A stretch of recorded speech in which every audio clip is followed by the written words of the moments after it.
Bom dia. Inicia a sessão de julgamento da 7ª Câmara Julgadora do Tribunal de Posse e Prática de São Paulo, no dia 20 de abril de 2023, a qual está sendo gravada e será disponibilizada posteriormente. Vou iniciar a sessão do sistema de empate.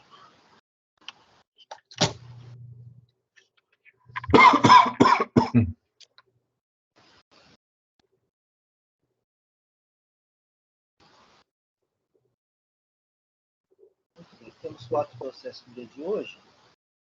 Vamos iniciar os processos em que a sustentação oral e o patrão está presente.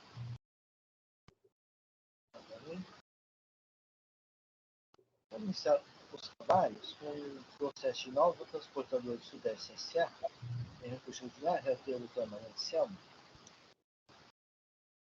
No momento que eu vou fazer a registro do patrão.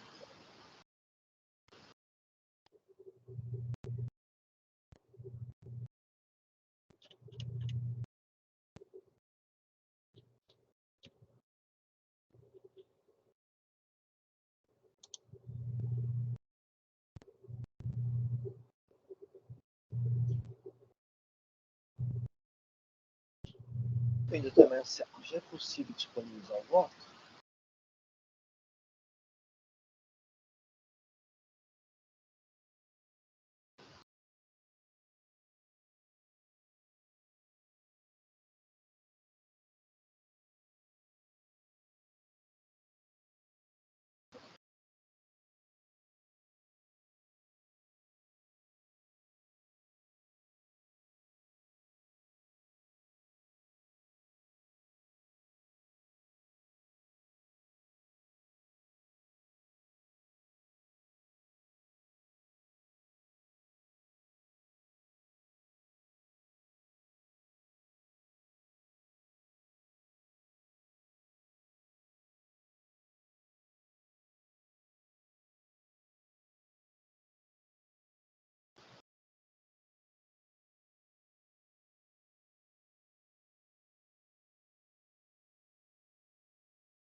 Acho que tá mudo.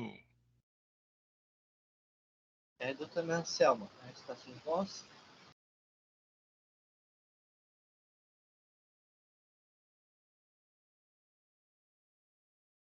Doutor Anselmo, tem que ligar o áudio. Desculpem, eu embalei no... Esqueci. Quando Desculpem. começamos a apresentar os autos? Ok. Presidente, então trata-se de duas infrações. A primeira é crédito indevido de ICMS nos valores e períodos indicados no demonstrativo 1, por ter efetuado estorno de débitos no campo 58 do RICMES em importância superior a que teria direito. E o contribuinte, segundo a declaração dele, apresenta juntada ao presente, dizendo que se trata por problemas do sistema de informática, que ele efetuou a prestação de serviço em transporte induto sem a emissão de CTEs, no momento do fato gerador, né? E recolheu, entretanto, por provisão, o tributo devido. Extemporaneamente, após os alegados problemas de informática serem solucionados, efetuou a emissão de CTEs que não haviam sido emitidos com o consequente registro do débito dos mesmos nos livros de registro de saída. E o item 2, trata-se de inscrição no cadastro de contribuinte, que o infrator em epígrafe exerceu com habitualidade, no período de janeiro de 2012, a atividade de prestação de serviço de transporte de produtos sem estar devidamente inscrito no cadastro de contribuinte do ICMS da repartição fiscal vinculada. O contribuinte teve concedida a sua inscrição no Estado de São Paulo em 22 de fevereiro de 2012 e juntando ao presente. Porém, o contribuinte realizou operações de serviço de transporte por duto, conforme demonstram CTEs. Então, acho que depois houve aqui, então, o julgamento da primeira instância. O julgador julgou procedente integralmente o AIM. O contribuinte interpôs o recurso ordinário, pede a reforma da decisão. As folhas 148 e 150, a representação fiscal apresenta suas contestações ao recurso ordinário, interposto pelo contribuinte, requer conversão em diligência para que o agente fiscal autuante se manifesta como chegou ao percentual dos juros aplicados e para elaboração de um demonstrativo nos moldes do DDF. As folhas, o agente fiscal autuante se manifesta, as folhas 153 e 154, 158 e 159, a representação fiscal apresenta novas contrarrazões ao recurso ordinário do contribuinte.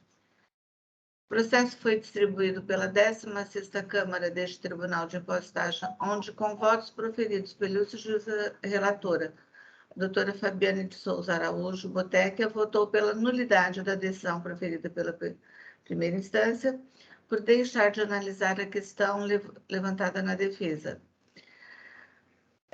A DRT3 certificou o pagamento integral do item 2 do AIM, as folhas 187 e 190. O julgador e da unidade de julgamento de Ribeirão Preto decide que o agente lançador proceda à re-ratificação do lançamento em relação ao item 1 deste AIM, uma vez que, em função da alteração do termo inicial dos juros, houve a majoração do crédito tributário exigido. Houve a re-ratificação, o contribuinte junta nova defesa e o julgador de primeira instância proferiu a decisão em face do exposto, julgou procedente a inicial, re-ratificando as folhas 195 a 196, mantendo a multa imposta. Interposto o recurso ordinário, a contribuinte requer a reforma da decisão de folhas 264 a 294.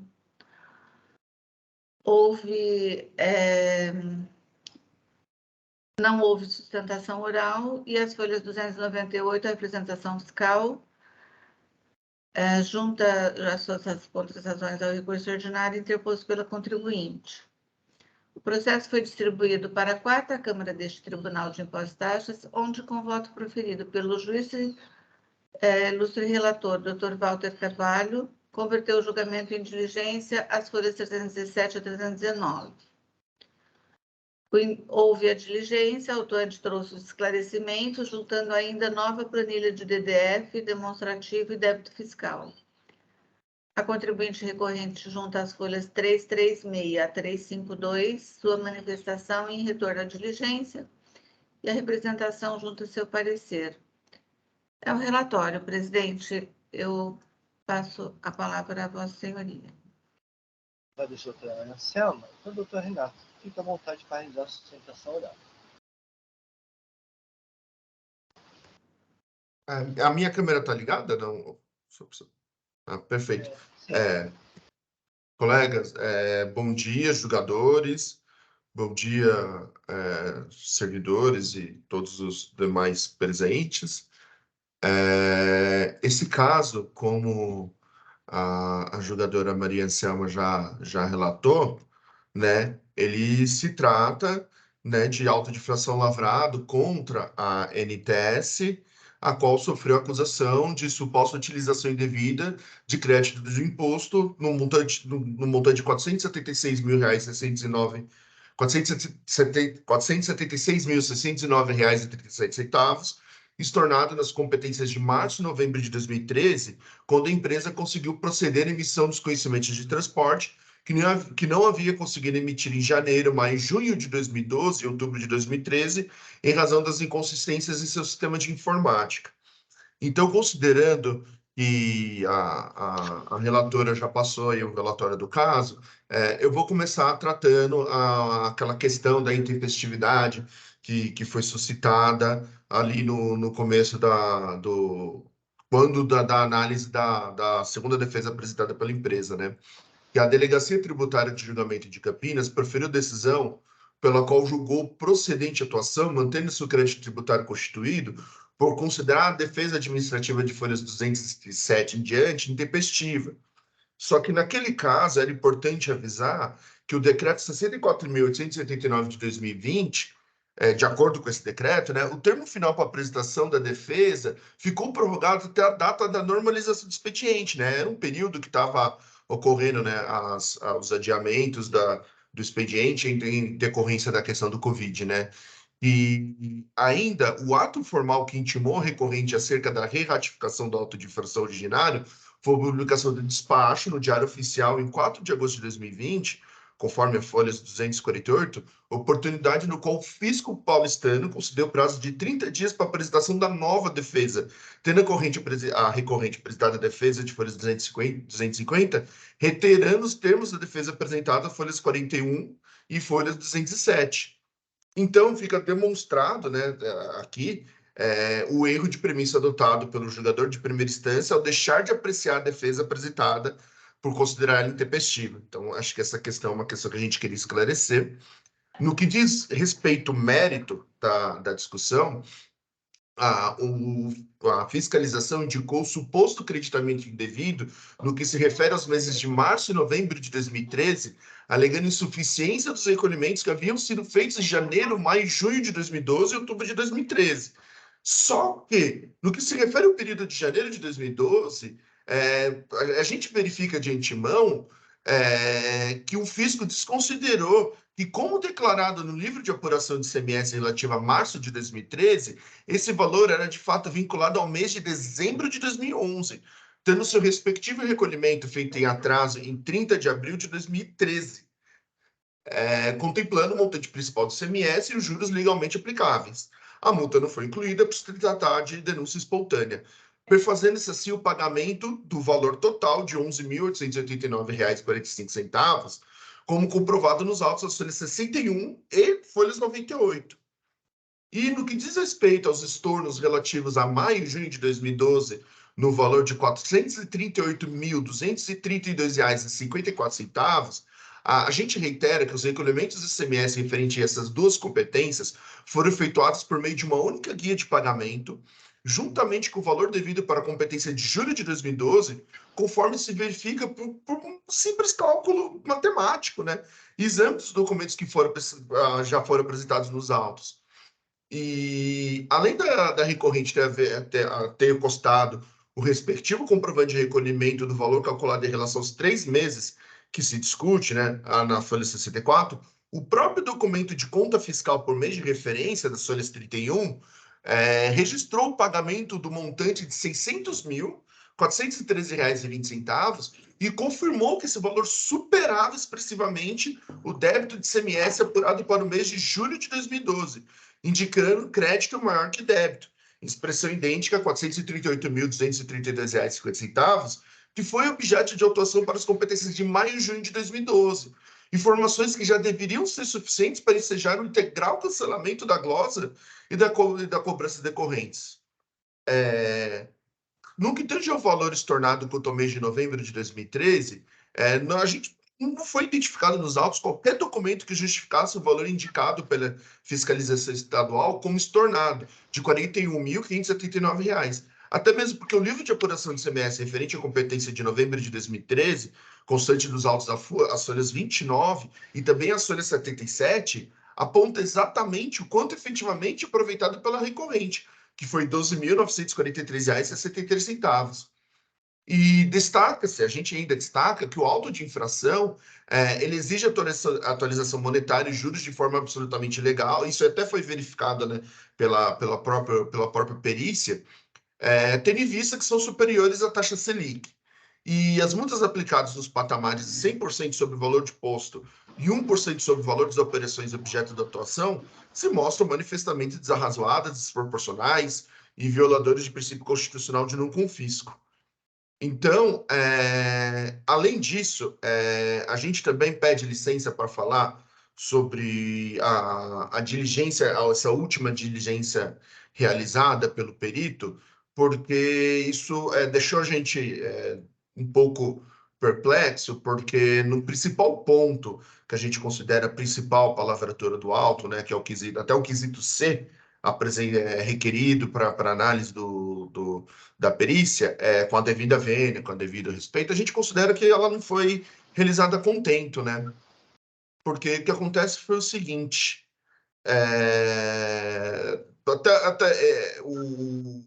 apresentou-se, né, uma manifestação em relação a esses valores e o perito, basicamente, ele seguiu uma linha quase como se assim, não conseguiu se entender de acordo com o perito, né? O que acontece, então, na dúvida, exige-se o valor, né?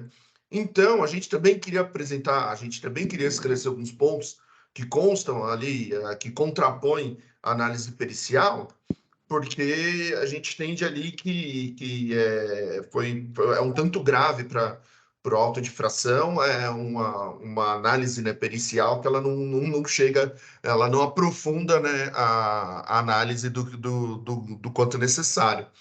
Então, embora o auditor fiscal tenha alegado que não houve comprovação de recolhimento no valor de R$ 4.380,98 relativo a janeiro de 2012, esse é o primeiro ponto que a gente esclarece. O auto de infração nunca foi lavrado para a cobrança de não recolhimento de ICMS na competência mencionada, mas sim somente para apurar suposto creditamento indevido no valor, nesse ponto, no valor de R$ 9.741,46, cuja regularidade foi reconhecida pela própria fiscalização, de modo que o auditor fiscal, no ofício da elaboração do seu laudo, mudou as razões de atuação no decorrer do trâmite do processo administrativo, procedimento vedado na legislação de regência. E o auditor fiscal ainda compreendeu, a despeito da recorrente ter recolhido aos cofres públicos em julho de 2012 o valor de R$ 600.413,20, montante que contemplava, como eu já disse aqui, os valores de ICMS devido às competências de maio, junho e julho de 2012, que esse valor seria superior ao efetivamente devido em R$ 31.336,72, entendendo que esse crédito em favor da recorrente representaria uma imprecisão no cálculo. Isso que deixa a gente perplexo, né? Como que um crédito em favor da recorrente pode representar uma prova contra a própria recorrente, que é mais ou menos o que se transparece no laudo, né? E aí, sobre esse ponto, tanto na defesa administrativa quanto no recurso ordinário, ficou provado que os valores debatidos são exata e completamente correspondentes.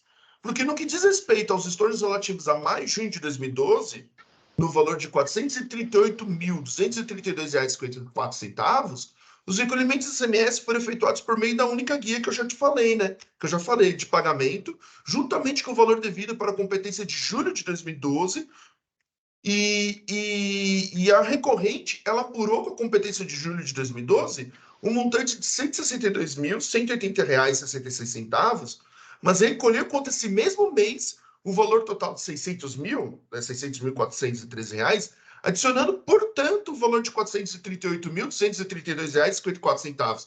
Exatamente o montante exigido pela fiscalização estadual contra as competências de maio e junho de 2012, cujos valores de ICMS devidos, a despeito da inexistência de movimento inicialmente declarada, conforme folha de 238, foram respectivamente apurados entre R$ 252.209,02 e R$ 185.723,42.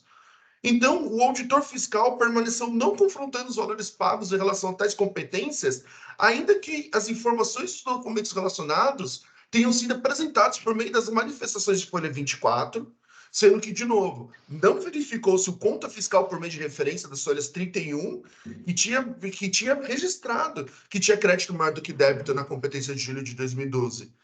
E o valor exato glosado pela atuação fiscal foi devidamente recolhido pela NTS, conforme demonstrado pelas tabelas de folha 48, quando da primeira defesa apresentada, também reproduzidas as folhas 218 na defesa complementar.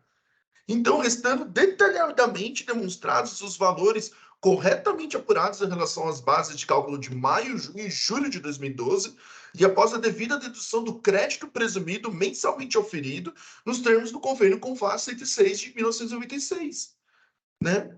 E, por fim, é inequívoca a quitação integral do ICMS relativo às competências de maio e junho de 2012, no valor de R$ 438.232, posteriormente tornada na forma de crédito na escrituração fiscal no mês de março de 2013, comprova o equívoco cometido pelo auditor fiscal na elaboração do laudo, né? E, por fim, quanto ao novo demonstrativo de débito fiscal, que ele apresentou também, fica claro que, ao deixar de contestar em detalhes os números e cálculos apresentados pela recorrente em relação à forma de real recolhimento em relação aos meses de maio e junho de 2012, correspondente à maior parte da cobrança, o auditor fiscal deixou de apresentar a manifestação conclusiva que lhe foi demandada. Então, o que acontece? A gente, assim, basicamente, você tem um laudo que, no quesito B,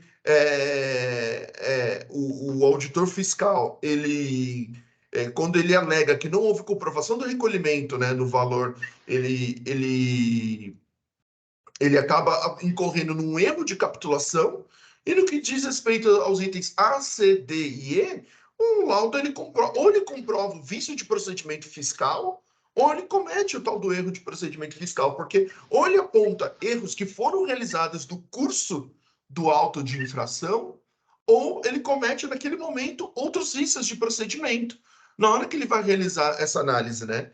E aí a gente termina também com uma certa perplexidade, apesar do absoluto respeito também ao trabalho realizado, e a manifestação ao laudo realizado pela Fazenda, ela repete ipsis literis os termos do laudo. Então a gente fica um pouco surpreso com o trabalho realizado, porque quando instada a se manifestar, a representação fiscal simplesmente repete os mesmos termos do laudo. Então, para a gente, tem todas essas questões que não nos deixam dúvidas de que esse auto de infração, ele demanda o cancelamento dele, ele demanda a nulidade, porque por todos os termos apontados, ou foi comprovado que não houve infração alguma, ou pelo menos a condução no trabalho de apuração desses valores não foi realizada com reconhecido esmero que a Fazenda do Estado de São Paulo realiza seus trabalhos. E isso, tenho certeza que não vai ser tolerado por essa Câmara Julgadora. Muito obrigado pelo espaço. Apareceu o doutor Renato, doutora Maria Anselma. Não, presidente. Obrigada, doutor. Eu vou passar ao voto, então. Então, a primeira instância julgou procedente o AIN, as folhas 251 e 260, restando, então, somente para julgamento o item 1. A alegação da recorrente com relação à tempestividade da nova defesa apresentada às folhas 207 a 231, a recorrente alega em sua defesa apresentada que é tempestiva, uma vez que o expediente regular na repartição fiscal correspondente estaria suspenso desde a publicação do decreto de número tal, cuja vigência vem sendo prorrogado periodicamente pelo governo do Estado, como efeito posteriormente pelos decretos tais, aí eu cito todos os decretos, e pede para que sejam acolhidos os argumentos ali complementados à defesa apresentada às folhas 41 e 60, convalidando assim a regularidade dos procedimentos fiscais adotados pela recorrente, inclusive os estornos por ela realizados. Razão não cabe à recorrente e já em análise não acolhe os pedidos ali exarados, conforme abaixo explico. O termo de re-ratificação foi elaborado em 22 de 4 de 2020, as folhas 195 a 199, tendo tal notificação sido encaminhada à recorrente em 27 de abril de 2020, via DEC, com ciência automática após 10 dias, ocorrido em 7 de 5 de 2020, conforme folhas 200 a 202, de acordo com a portaria CAT 140 de 2010, artigo 5º. A recorrente protocolou sua nova impugnação, defesa, em 15 de 7 de 2020, as folhas 206 a 231. Sendo assim, não há qualquer dúvida de sua intempestividade. A tese da autuada de que não haveria expediente regular na repartição diante da publicação do decreto 64.879 de 2004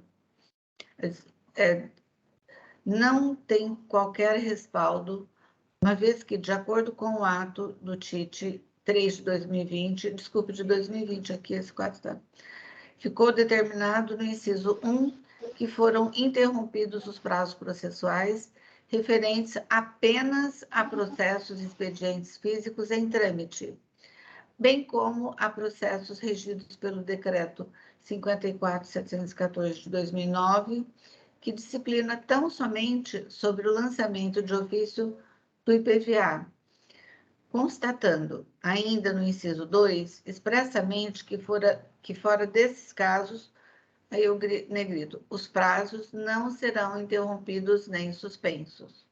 Assim, como o presente aí, re-ratificado, não está contido em nenhum dos casos de interrupção e suspensão previsto nos atos do TIT, tanto é que a recorrente conseguiu perfeitamente transmitir sua petição, a qual é feita de forma totalmente eletrônica, mesmo durante o período da pandemia de calamidade pública, a que se refere o decreto 64.879 de 2020 e seguintes, não restando dúvidas que o que ocorreu aqui foi transcurso do prazo por parte da recorrente.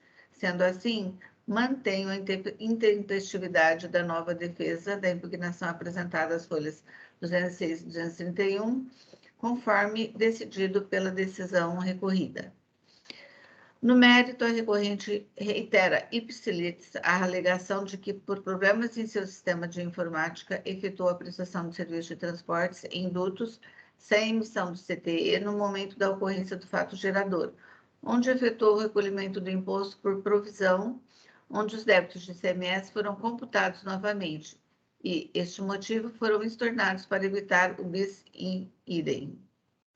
Alega ainda que, em março de 2013, houve estorno parcial dos débitos de ICMS a recolher em decorrência do imposto recolhido em diversas competências, mas a glosa ocorreu por equívoco na competência a examinar, e que, com relação a novembro de 2013, não há nos autos documentos que justifiquem a glosa.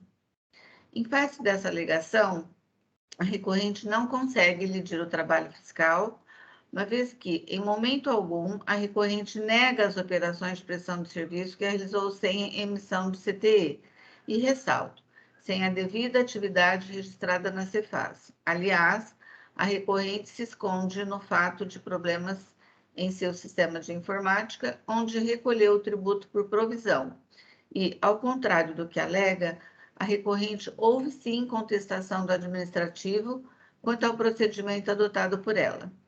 Ressalto que a hora recorrente foi notificada a apresentar documentações e nada tendo a apresentar foi lavrado o presente auto de infração. Ocorre que, conforme documentação trazida aos autos, verificou-se que a recorrente estornou débitos em importância superior a que teria direito, conforme memória de cálculo 2 de folhas 13, que em momento algum a recorrente conseguiu explicar ou refutar.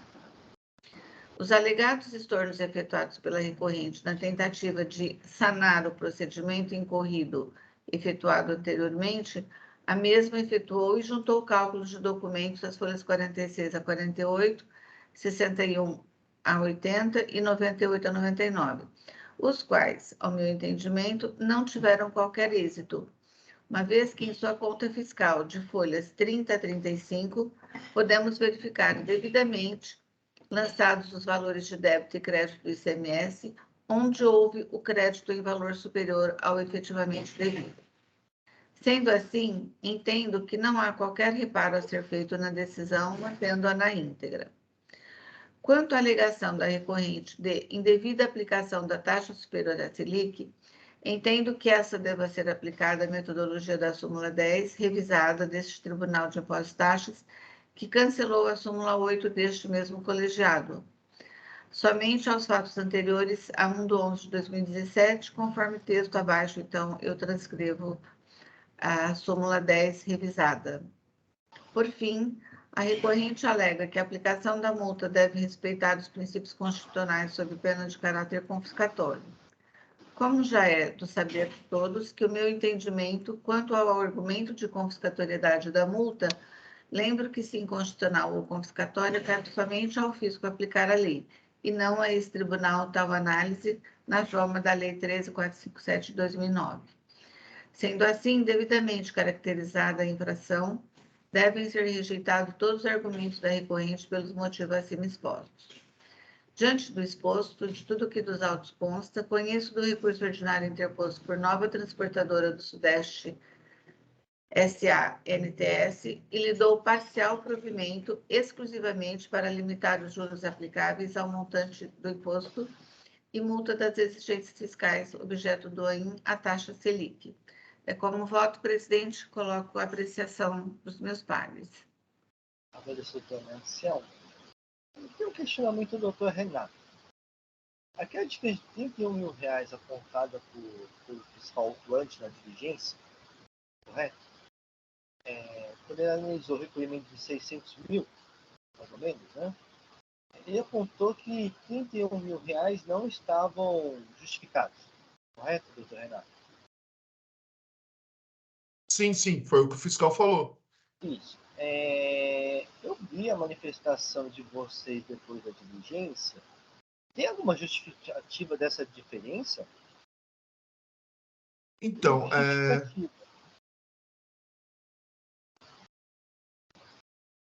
se a gente pegar, cadê?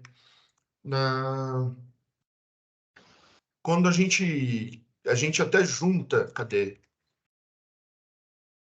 Um quadro, a folhas 343 é o quadro que ele exatamente demonstra como que a gente chegou no valor de 600.413,23 e não há, na verdade, diferença nenhuma. Esse valor de 30 mil é o valor do crédito presumido, que está aqui do lado. Então ele fala, tem uma diferença de 30 mil. Cadê? Qual que é o valor que ele cita? Os 31 mil, ele tomou com base, né, na análise dele, aquilo que a própria empresa tinha informado. Porque a empresa foi instada a dizer dos 600 mil, né, o que compunha os 600 mil. Né? E com base nisso é que surgiu essa diferença de R$31 mil sem justificativa. Sim. Ele apontou isso e eu não sei como... eu até entendo como que foi que a empresa chegou nisso no momento da fiscalização, mas acontece que da defesa para frente, esse quadro que demonstra como que se chega ao valor de 600 mil Inclusive, apontando aqui o recolhimento de o valor aproximado aqui de 30 mil, que se refere ao crédito presumido, por isso não é recolhido, ele foi apresentado desde a defesa. E a análise do perito, ele foi realizada agora. Ou seja, ele foi realizado agora depois do contribuinte comprovar na defesa, comprovar no recurso, comprovar no recurso de novo, e aí ele manteve uma eventual... informação que ele poderia ter no momento de fiscalização, que foi esclarecida da defesa para frente, de como se chega a esse valor. Esse quadro foi até o que a gente cita. Esse quadro ele não foi apresentado uma vez, constando claramente como empresa, assim, passo a passo, como não há diferença alguma de recolhimento. Ele foi apresentado diversas vezes nos autos. Por isso que a gente até fica perplexo quando fala o contribuinte não provou. O que para a gente está claro é que o fiscal não conseguiu entender e aí, na dúvida, ele está aplicando, ele está mantendo a exigência e vai fazer o contrário. Desculpa, Renato, mas na verdade não é muita dúvida, né? A dúvida, assim, é que a empresa informou outros valores, então. Quando foi instado a informar qual a composição de 600 mil, né, a empresa informou alguns valores, né, e que o fiscal entendeu que acabaram não compondo integralmente 600 mil, a diferença de 31 mil. Né? Então, o fiscal, na verdade, tomou com base a informação da própria empresa à época que ela informou. Agora, também eu fiquei em dúvida, doutora Anselma, porque no final, de qualquer forma, na manifestação da FR autuante, há um valor que ele acolhe, não é? Olha, presidente, não acolhe, porque essa defesa, esses argumentos trazidos pelo ilustre patrono, está na defesa da intempestividade. Então, fica acolhido somente a primeira defesa. Não sei se a... No retorno à diligência, da última diligência, né, o FR montou um outro quadro. Então, no final da última diligência, o FR montou um outro quadro em que ele acolhe um valor de 28 mil reais, eu acho, se não me engano. Sim, então aí eu fiquei na dúvida se mandaria para a diligência para novo cálculo, não sei se, mas... Tudo bem, então eu vou fazer o seguinte, como são muitos números, eu preciso ver com mais calma, né? Eu vou pedir licença ao doutor Anselmo, eu vou pedir vista, né, para checar esses números. Tudo bem? Pois não. Perfeito, presidente.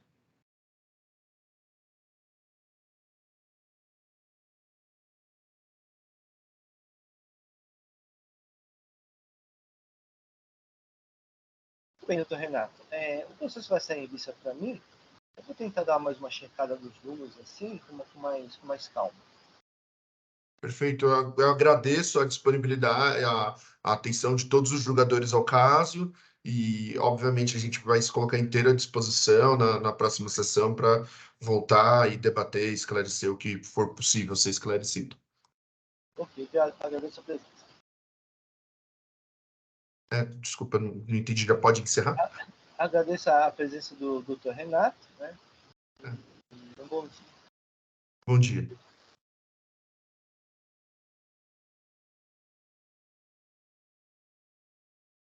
Muito bem, não temos mais patrões presentes. Então vamos passar para o processo de Thaís Fátima de Oliveira Santos, é recurso ordinário, é de minha relatoria. No momento que eu vou fazer registro da ausência do patrão.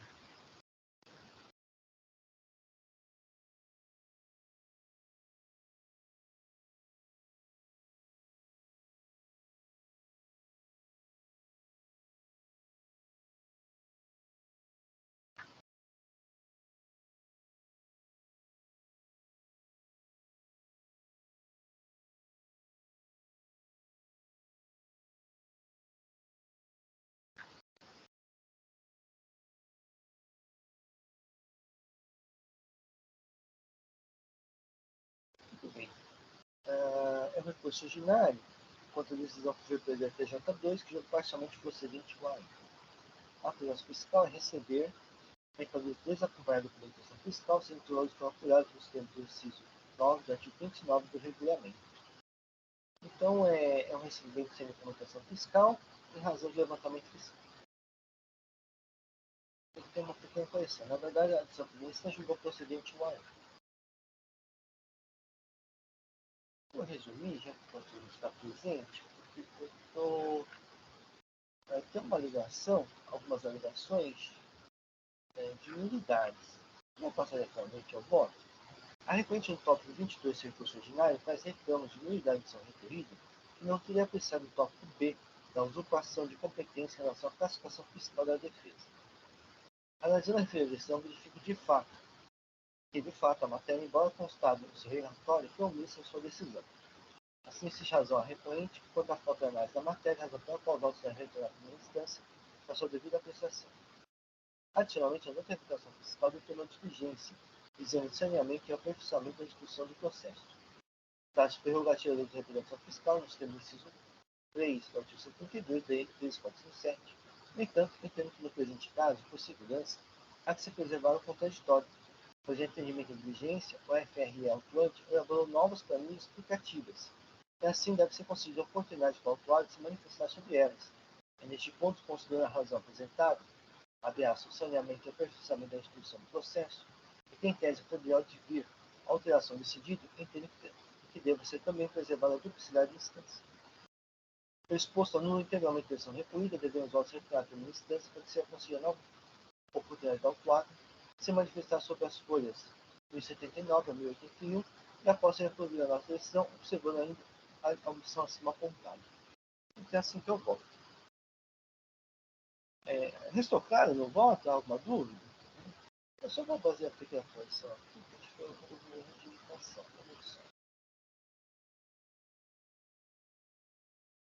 A primeira julgou procedente o auto de infração.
O voto está registrado, o processo está em discussão. Não havendo inscritos, vou encerrar os debates. Vou verificar o quórum de presença.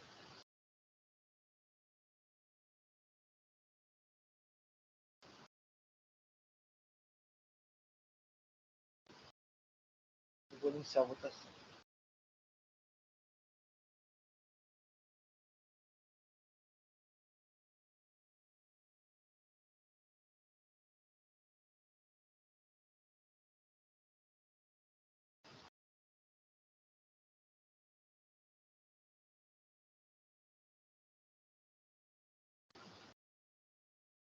Iniciada a votação, os votos de Thaís Fátima Oliveira Santos deverão retornar à primeira instância para a nova decisão.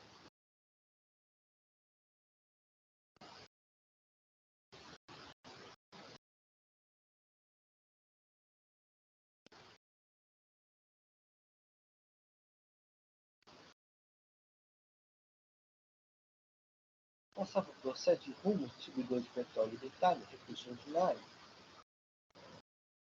É de minha relatoria, só um momento que eu vou fazer o registro aos outros do controle.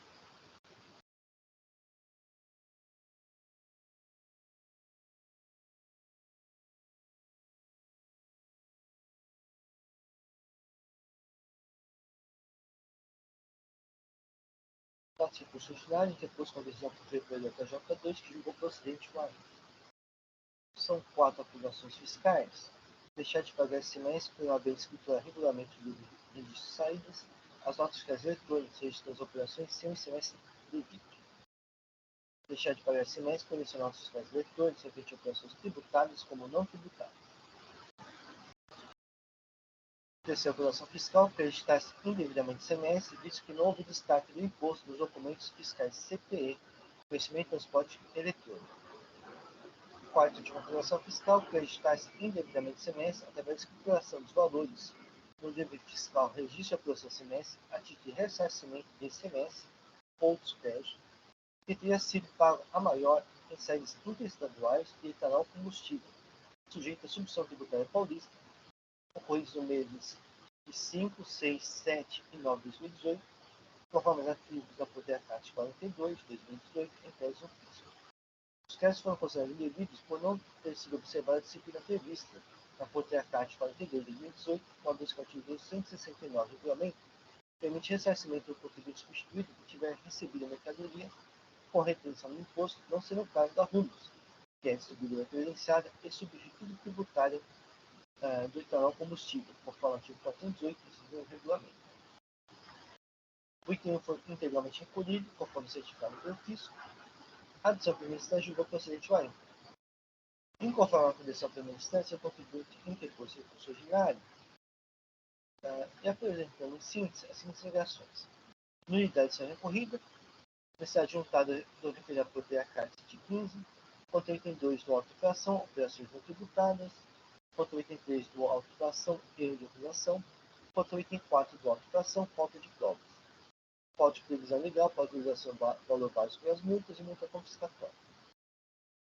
Por fim, requereu a anulação recorrida, o cancelamento da auto-infração, limitação da multa aplicada nos itens 3 e 4 ao valor do imposto exigido, para afastamento da autorização do valor básico com a cálculo das multas e a redução das multas. A revelação fiscalmente custos por não permitir recurso ordinário. Vou passar ao voto. No tocante à alegação de nulidade de ação recorrida, entende que existe parcial razão a requerente. A lesão anterior da referida decisão, contra o item 2, a citação das Poder CAC 59 de 2018 e 31 de 2019 foi utilizada apenas para afastar a alegação da autuada referente à equiparação prevista no artigo 21, anexo 7 do regulamento, ou seja, a pretendia equiparação do estabelecimento dotado de instalações para recebimento, armazenamento e fornecimento de combustíveis, conforme definido pelo órgão federal competente, para efeito desse capítulo denominado base de distribuição, quando tenha por objeto a alocação de espaço livre a terceiros para depósito de combustíveis de qualquer natureza, armazém geral. O termo buscou a equiparação desse dispositivo como se fosse um armazém geral. Assim, diversamente alegado, não se trata de alteração de critério jurídico de lançamento e nem inclusão como fundamento de informações, mas sim da apreciação do tema pelo julgador de acordo com o que reputar pertinentemente. Nesse sentido, o STJ, no processo fundamental, o ministro direto, tem um dado exposto. O não acatamento de algumas leis de recurso não implica omissão, pois que o julgador cumpre apreciar o tema de acordo com o reputar pertinentemente. O descarte não está obrigado o julgador a julgar a questão posta seu exame de acordo com o pleiteado das partes, assim, possuindo o convencimento, utilizando dos fatos, provas, jurisprudência, aspectos atinentes ao tema e da legislação que tenha aplicado no caso concreto. Nesse sentido, contenção do item 3 do AI. A citação da falta de emissão nota fiscal para a realização dos créditos e a falta de comprovação de realização do procedimento previsto no artigo 116 do regulamento pelo julgador decorreu da menção da defesa ao artigo 316 do regulamento e do próprio artigo 116, folhas 380 e 381. Observe-se que a falta de emissão nota fiscal em questão refere-se ao item 1, parágrafo 1º, artigo 316 do regulamento, ou seja, está no âmbito das alegações postas pelo atual de sua defesa. Assim, diversamente alegado, também não se trata de alteração do critério jurídico de lançamento nem inclusão como fundamento das autorizações, mas sim da apreciação do termo pelo julgador de acordo com o que reputar atinente a lei como a ser exposto. A alegação de que a decisão recolhida tocante item 4 ainda deixou de apreciar a matéria relativa à ausência de provas de que as operações glosadas comporiam o valor de ressarcimento calculado, a referida decisão expõe. Analisando os elementos que embasam a inflação interna, verifica-se que o autuado emitiu as notas fiscais eletrônicas tabuladas demonstrativo 4 nos meses de maio, junho, julho e setembro, efetuando ressarcimento de semestre montante de 100 mil aproximadamente. Esse total ressarcido está inserido no lançamento da GIA do mês de outubro de 2019, no campo 00749, cujo total perpassa de 36 mil. Assim, a referente decisão assegurou que o valor sobre o qual recai o item 4 do AIM, R$ 105.494,79,79, está inserido no lançamento da GIA do mês de outubro de 2019, campo 00749, cujo total perpassa de R$ 36.089,23. Tal afirmativa não está acompanhada de fundamento, que é justamente a questão posta na defesa, ou seja, a ausência de provas de que as notas fiscais são objeto do item 4 do AIM e que perfazem o valor de R$ 105.494,79 comporiam o lançamento da GIA de R$ 36.089,23. Abre aspas. Diz o contribuinte. Dessa forma, caberia ao fisco demonstrar a inclusão das operações apontadas no artigo 4 na composição dos valores acima, sendo que não há prova alguma nos autos que permita a conferência de que as operações apontadas de fato vão utilizar para a empresa para o pedido de ressarcimento. Assim, neste ponto, existe razão a referente para a minimidade de quanto ao item 4 do AIM. Então, pelo exposto, os autos devem retornar a primeira instância para a organização da defesa, exclusivamente contra o item 4 do AIM. Então, basicamente, de todas as alegações de nulidade, eu acato apenas uma, relativa ao item 4 do AIM, que se alega a falta de provas. Lembrando que essa recorrida, houve uma afirmativa, mas eu não vi o julgador,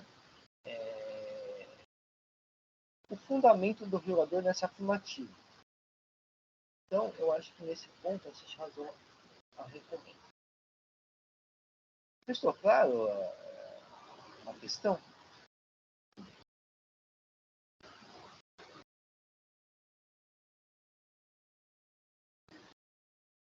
Eu vou fazer o registro do voto.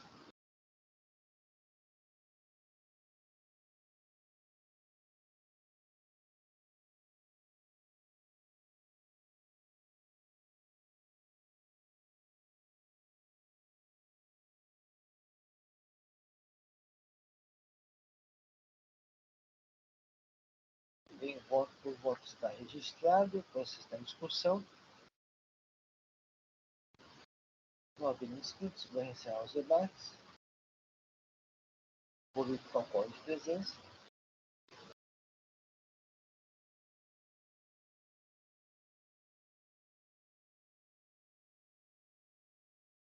Vou iniciar a votação.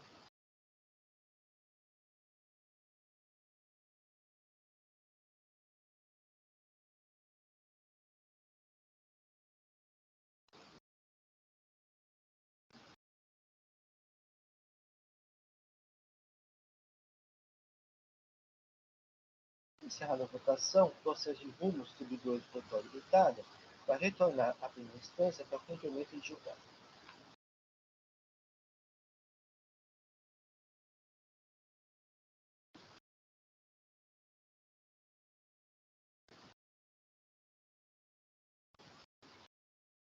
No momento que estamos um pouco lento,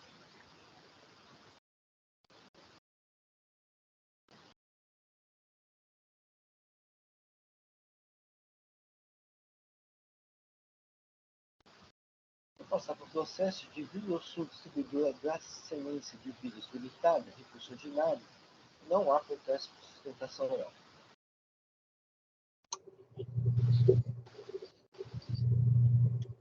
Bem, doutor Alexandre, já é possível disponibilizar o voto?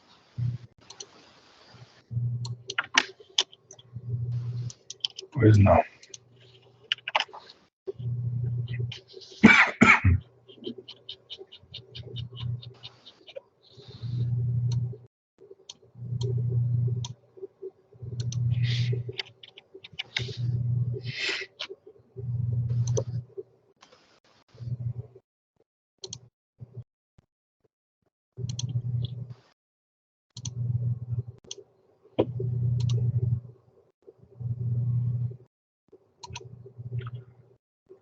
Eu creio que já está disponibilizado, presidente. Bem, então, doutor Alexandre, nos apresenta os autos? Pois não. Antes de tudo, bom dia a todos. Bom dia, presidente, colegas. A empresa aqui autuada, ela foi autuada em 4 itens diferentes. Os 3 primeiros de falta de pagamento de imposto, o primeiro de imposto normal, o 2 ou 3 do ICMS-ST, e no 4º item há uma acusação de falta de inclusão no CADESP da atividade de indústria. Em Minas Gerais, a empresa trabalha com comércio de vidros e ela compra os vidros no formato normal e manda para realizar serviço de têmpera. E no retorno do beneficiamento dos vidros, ela recebe os vidros temperados e os submete à posterior comercialização.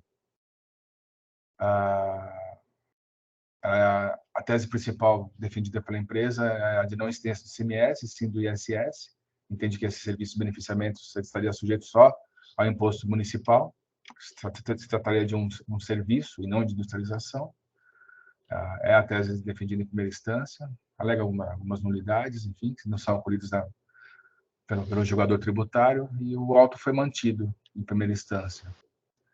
Ela apresenta um recurso ordinário, repetindo as alegações de não incidência do imposto, e aí, em decorrência desse entendimento de não incidência do imposto estadual, todas as infrações teriam sido aplicadas de maneira indevida, inclusive a que exige a inclusão do KNAI secundário no CADESP. Em linhas gerais é isso, eu vou ao voto. Analiso. Bom, recurso ordinário da contribuinte pode ser acolhido por preencher os requisitos legais, motivo pelo qual passo a análise. Analiso inicialmente a preliminar recursal de nulidade da decisão recorrida por ausência de análise de argumentos trazidos em defesa, inclusive a preliminar que trata da ausência de infringência dos artigos indicados no AIM como infringidos. Assim se manifestou o doutor julgador tributário em primeira instância, que eu transcrevo trecho da decisão dele, onde ele menciona, por exemplo, no item 14 da decisão de primeira instância, os artigos citados como infringidos encontram ressonância com a descrição das infrações, os relatos das infrações se referem a falta de pagamento do imposto e na emissão e escrituração de notas fiscais eletrônicas, modelo 55. Tais operações tributadas foram tratadas pelo contribuinte na emissão e escrituração de documentos fiscais como não tributadas. Em consequência disso, não houve pagamento do imposto devido nas operações que está sendo exigido no AIM inaugural. Ele continua tratando dessas preliminares. E aí eu sigo do meu voto. Como visto, a decisão recorrida, de fato, tratou das alegações preliminares apresentadas em defesa. E, em sua análise, concluiu do julgador tributário que os alegados vícios na elaboração da acusação fiscal não se faziam presentes, pois os artigos da legislação tributária tidos por infringidos pelo AFR atuante guardam relação direta com as diversas obrigações instrumentais que deixaram de ser cumpridas pela contribuinte. Um conformismo com as razões apresentadas pela decisão recorrida para afastamento das preliminares da defesa não pode ser confundido com suposta nulidade da decisão por ausência de análise, a contento de determinadas matérias, seja porque a decisão recorrida não silenciou sobre tais assuntos, seja porque o julgador tributário é livre tanto na formação de seu convencimento quanto na maneira de expor as razões pelas quais acolhe ou rejeita em suas decisões os argumentos de fato e de direito apresentados pelas partes. Ademais, não prospera a alegação indisciplinar da defesa, repetida no recurso ordinário, de nulidade do AIM inaugural, em razão dos artigos normativos indicados pelo AFR atuante como infringidos, não ter ligação com as infrações dirigidas a contribuinte, sobretudo à luz do artigo 142 do CTN, que eu transcrevo aqui. Assim, ao que se vê dos 4 itens da acusação fiscal, descritos no AIM, tanto no AIM quanto no relatório circunstanciado, é possível constatar terem sido cumpridos os requisitos elencados pelo CTN, pois o AFR atuante descreve situações fáticas nas quais decorreu incidência do ICMS, que não foi recolhido pela autuada, determinou a matéria tributável, por entender incidente do tributo estadual nas situações escritas, calculou o montante do imposto devido, com base nas notas fiscais emitidas pela própria autuada, identificou o sujeito passivo de cada situação averiguada e impôs a exigência de penalidades de acordo com a legislação de regência aplicáveis ao caso. Nesses termos, não acolho os preliminares recursais que acusam de nulidade tanto a decisão recorrida quanto a própria acusação fiscal. No mérito, o contribuinte sustenta que não foram caracterizadas as operações de industrialização na simples remessa de vidro para beneficiamento, não havendo ocorrência do fato gerador de ICMS, e sim do ISS, por se tratar de serviço descrito no item 1405 da lista de serviços da Lei Complementar 116/2003, não caracterizando, portanto, processo de industrialização, motivo pelo qual deve a acusação fiscal ser considerada improcedente, ao qual o entendimento da contribuinte não prospera, se não vejamos. O regulamento do IPI define atividade de industrialização como operação que altera a natureza, funcionamento, apresentação, finalidade do produto ou o aperfeiçoe para consumo. E temos como exemplos as atividades que importam em montagem, as atividades que importam em montagem, transformação, acondicionamento, recondicionamento e também a atividade de beneficiamento. Referida atividade também é tratada pelo artigo 4º do regulamento do ICMS, que repete a definição do artigo 4º do regulamento do IPI, ambas considerando o beneficiamento como atividade que caracteriza a industrialização. Seguem os dois artigos mencionados, que eu transcrevo aqui a seguir. A industrialização por encomenda, por sua vez, ocorre quando determinada empresa envia matéria-prima, produtos intermediários ou material de embalagem para que terceiro realize o processo de industrialização. E caso o encomendante do serviço seja o próprio consumidor final do produto industrializado, ocorrerá o fato gerador do ISS. ISSQN, Lei Complementar 116/2003. Entretanto, caso o produto industrializado retorne ao encomendante para ser posteriormente vendido a seus clientes como produto final, ou seja, caso o produto industrializado seja comercializado pelo encomendante do serviço, haverá a incidência de ICMS, que deverá ser calculado também sobre o valor do serviço de beneficiamento realizado. No caso dos autos, a contribuinte autuada adquire vidros classificados nos NCM 7003-1900, 7005-2100, 7005-2900, e os remete para a empresa Tempersul realizar serviço de beneficiamento, corte, recorte e têmpera. Vidros que, depois de beneficiados, tornam-se um novo produto, inclusive com mudança de classificação para o NCM 7007-1900. Este novo produto retorna à contribuinte autuada depois de ser beneficiado e é por ela comercializado, atraindo, portanto, a incidência do imposto estadual.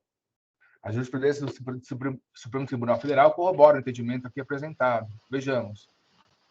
Diz aqui um voto do ministro Roberto Barroso.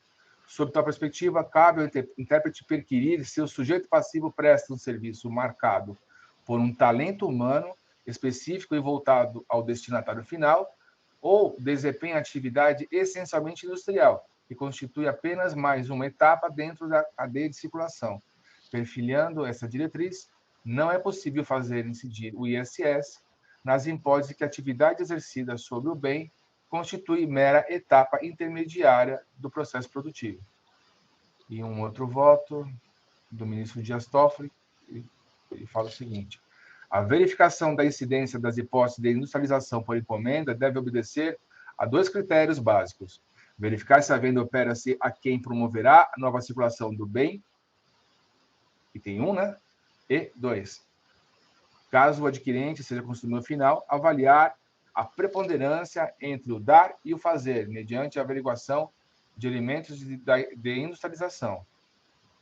À luz dos critérios propostos, só haverá incidência do ISS nas situações em que a resposta ao primeiro item for negativa e, no segundo item, o fazer preponderar sobre o dar. E no segundo item, o fazer preponderar sobre o dar. No mesmo sentido, são decisões do Tribunal de Justiça de São Paulo, que menciono aqui as duas, são parecidas. A primeira, atividade de industrialização por encomenda, recebimento de materiais com a sua devolução para reutilização no ciclo produtivo, etapa intermediária na cadeia de circulação de produtos de bens, incidência do CMS, precedência do STF. São julgamentos agora de 2022. Sigo no meu voto. Assim, o serviço de beneficiamento encomendado pela contribuinte autuada encontra-se na esfera de tributação de ICMS, mostrando-se correta a interpretação do AFR autuante quando a lavratura do item 1 do AI inaugural, motivo pelo qual não acolho a alegação recursal que afirma ter ocorrido incidência do ISSQN e não do ICMS. Quanto aos itens 2 e 3, alega o contribuinte que referidas operações foram realizadas com consumidores finais e estabelecimentos industriais, que isso não seria possível cobrar quando o contribuinte autuado ICMS-ST. Isso porque, no seu entender, haveria incidência da regra do artigo 264.1 do regulamento que eu transcrevo a seguir.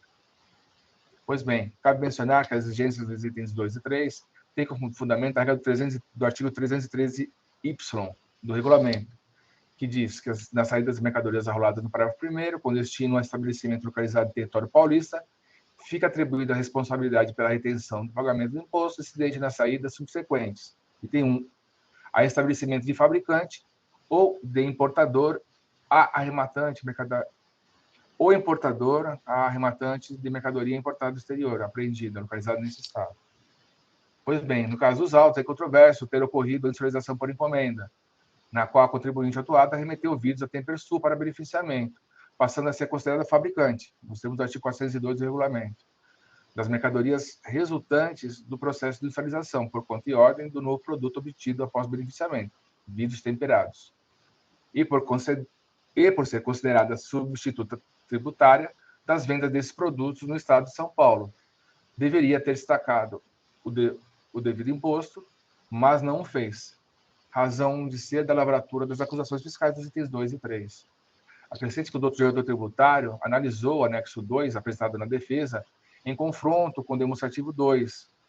Isso para determinar se no rol de adquirentes de mercadorias identificados no demonstrativo 2 haveria, de fato, diversos estabelecimentos fabricantes ou industriais que adquiriram mais mercadorias e as consumiram no processo das atividades, atraindo a regra do artigo 264.1 do regulamento. Ele, sua análise, concluiu pelo acerto da exigência fiscal nos seguintes termos. Eu transcrevo aqui o relatório detalhado que se faz na decisão recorrida, onde elenca todas essas empresas que são confrontadas pelo contribuinte com o demonstrativo 2. Né? Notas fiscais por notas fiscais e a atividade dessas empresas. E ele finaliza aqui no voto. O fato dos destinatários das mercadorias adquiridas constarem com suas atividades na fabricação e industrialização não tem o condão de excluir da operação do regime da ST e descaracterizar que a finalidade não seja a de consumo final. Pelo contrário, não se pode esquecer que o produto final é fruto de beneficiamento, do qual a defendente é revestida da condição de fabricante, conforme o artigo 402 do regulamento, e que essas mercadorias foram adquiridas por pessoas jurídicas inscritas no cadastro de contribuintes do ICMS para comercialização. Sendo assim, não há como convalidar a pretensão da defendente. Por esse motivo, mantém os itens 2 e 3 do auto de infração. A alegação recursal de ter ocorrido desrespeito ao princípio da não cumulatividade, por existir obrigatoriedade de desconto dos créditos ICMS apurado nas operações anteriores de aquisição de mercadorias, e que a contribuinte não teria direito ao crédito ICMS apurado nessas etapas anteriores, direito que não teria sido respeitado.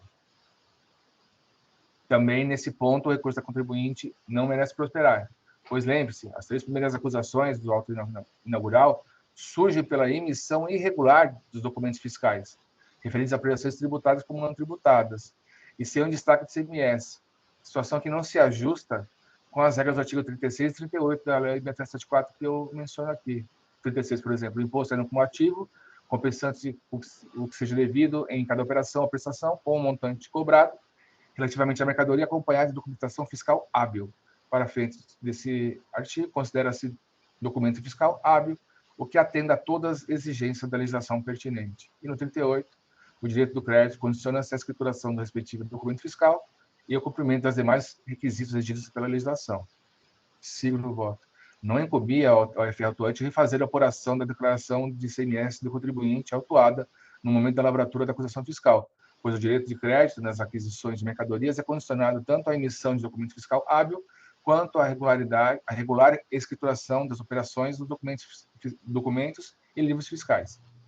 Escrituração que é de responsabilidade da própria contribuinte, conforme prevê o artigo 35, parágrafo único da Lei 674, e 58, parágrafo único do regulamento do ICMS, que eu transcrevo aqui a seguir. Acrescente que a autorização para aproveitamento do crédito do imposto não se compreende nas competências dos órgãos de julgamento da Cefaz São Paulo. Nós temos o artigo 93, inciso 3 da Lei 13.457, de 2009.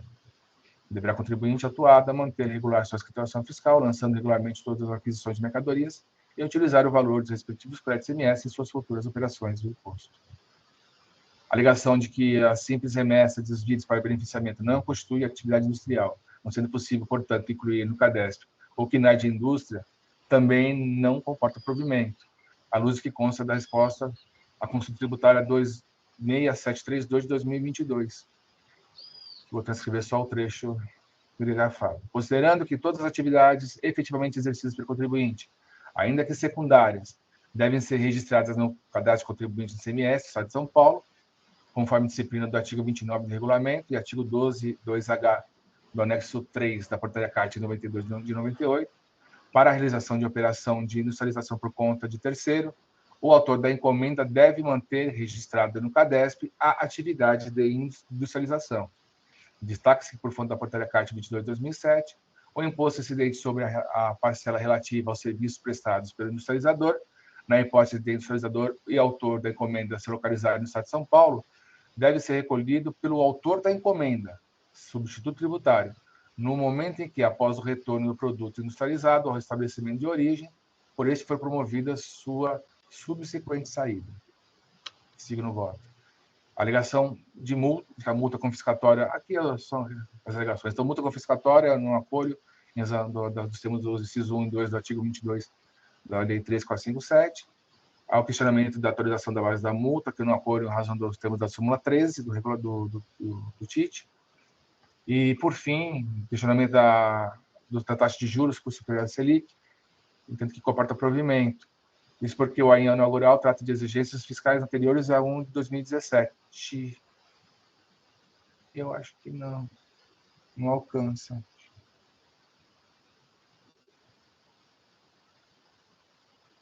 Alcança.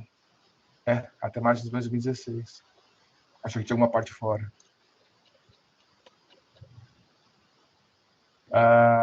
Anteriores incidindo os juros fixados na Lei 13.918, motivo pelo qual, nos termos da nova redação do súmula 10 do Tribunal, recentemente revisada, deverá ser aplicada como taxa de juros de mora para cálculo dos créditos tributários devido à área paulista os índices de juros utilizados para a cobrança dos tributos federais, ou seja, a taxa Selic. Nestes termos, conheço o recurso ordinário do contribuinte e aí dou parcial provimento apenas para que os juros aplicados no auto sejam limitados a Selic, conforme a súmula 10 do Tribunal Depositário do Estado de São Paulo, mantendo-se no mais a decisão recorrida nos termos em que proferida. É como voto, presidente. Agradeço ao doutor Alexandre. O processo está em discussão. Não havendo inscritos, vai encerrar os debates. Com o protocolo de presença.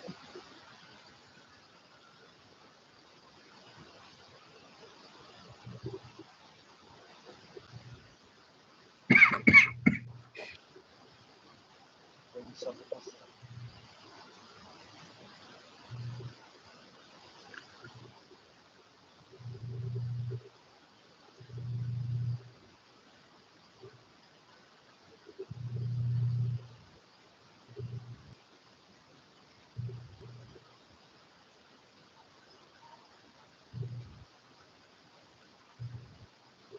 Começaram a votação.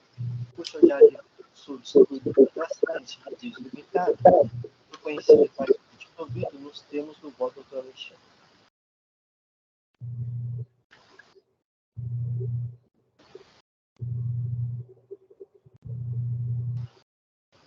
Bem, com isso encerramos os processos do dia de hoje. Então podemos encerrar assim o julgamento dessa sétima Câmara Julgadora do Tribunal de Impostos e Taxas do Estado de São Paulo no dia 20 de abril de 2023. Agradeço a presença de todos e pedir para os órgãos encerrar a gravação.